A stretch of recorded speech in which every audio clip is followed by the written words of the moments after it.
So call me strange, but I have a fascination for seaplanes, even though we're here in the middle of New Mexico at, well, about 5,000 feet, maybe a little bit less here in Mid-Valley Airport. And look at this. This is an amphibian seaplane. Actually, I don't think it was designed for the sea, but it was definitely designed to go on lakes. And what a beauty, look at this. All by itself out here. Actually, there's other planes. This is Mid-Valley's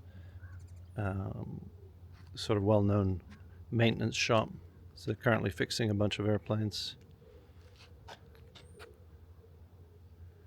And this has got to be the most unique of them. Look at that.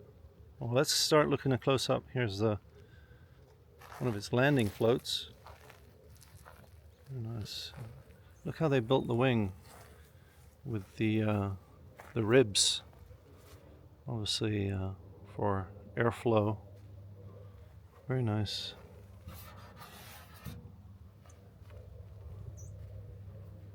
Very cool. Nice landing gear, which retracts obviously for water landing. Look at the size of that door. That's like bigger than a car door. Holy moly.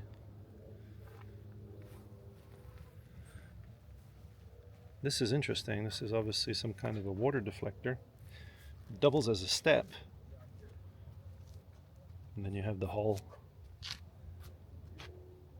Interesting. I've never seen one of these up close. I think I've seen them at aviation events, but that's about it. And that's where the motor is, over there on the top. A lot of seaplanes have their motors up out of the way of the water. All the ones that aren't on floats tend to have their motors up there. And that's an LS3 engine up there. So it's a car engine, which makes this airplane started its life as certified, but now it's an experimental exhibition, which means it has some restrictions. You can't hire it out, you can't use it commercially. But yeah, wow, what an interesting airplane. The ribs on the wings are fascinating. And then you can see the airfoil profile here on the end. The aileron, flaps. That's a nice propeller. It looks brand new. Yep, an empty propeller. Looks like it's never really been used. Nice. And like a lot of seaplanes, it's a tail dragger. I don't know if you need a tail dragger endorsement to fly a seaplane. Just like motor gliders, you don't need a tail endorsement, tail dragger endorsement, tail wheel endorsement. I forget what the real. But this plane is massive. Actually, it's pretty big. But anyway, and pretty old. I don't know if we can see where the data plate is. Can't see it right now, but somewhere here there's a data plate. Can't see it. Here's where the LS3 resides, somewhere in here. Very cool. And that feels solid. That's not the thin aluminum they make home builds out of these days. This feels solid. Yeah, I think that over the years they made the aluminum for aircraft thinner and thinner on these lighter models. Well, it looks pretty from a distance, but there are some paint blemishes and so forth. Interesting. Let's see if I can take a look here. Can you see through? Hopefully you can see. Window's a little bit dirty, but very comfortable. It's a four-seater. Look at that yoke. That's funny. Let's see if I can open it up. It is open. Oh, cool. Very nice. Love the color.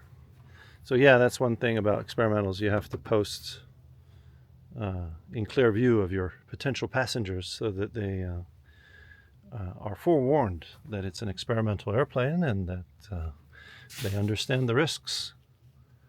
Look at the interior. So yeah, the interior needs some work. You can see the headliner is missing.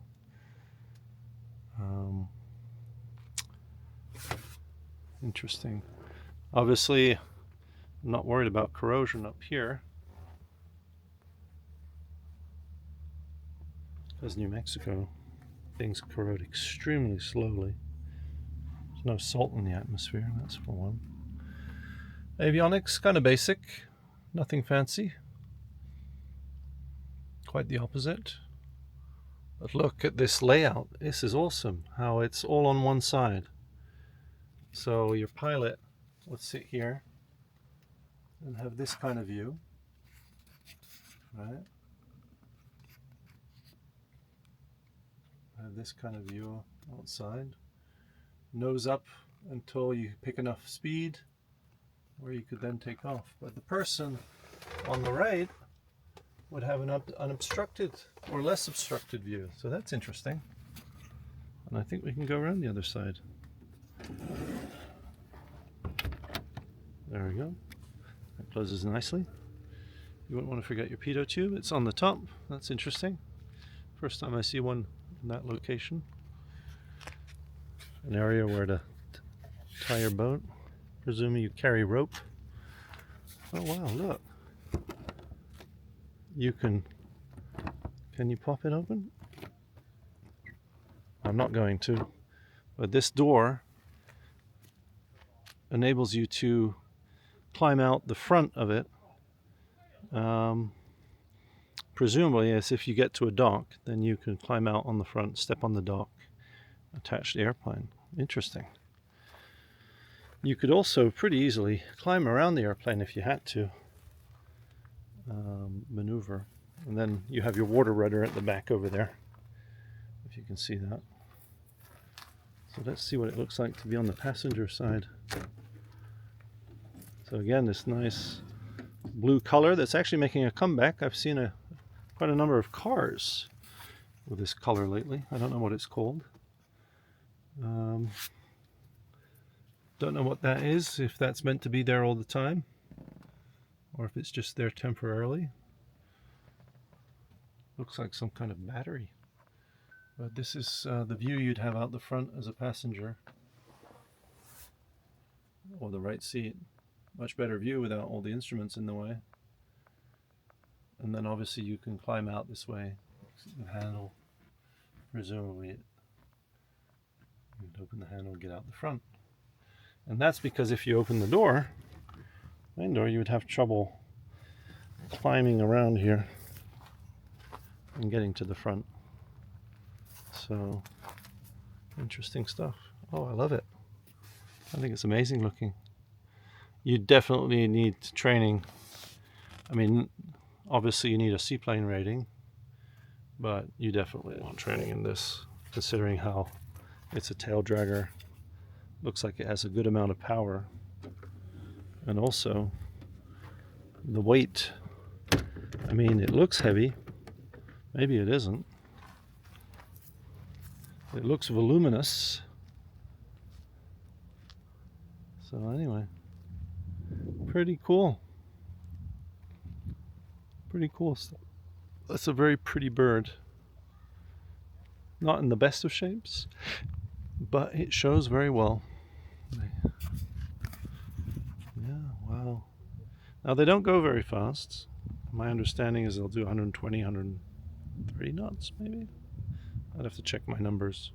But none of the seaplanes go very fast. Only an experimental sea wind will actually go, I think, 140 knots, 145 if you're lucky. There was even a turboprop sea wind experimental that I checked out that that would go maybe 170. So anyway, thought you'd enjoy checking this out. We'll see you on the next one.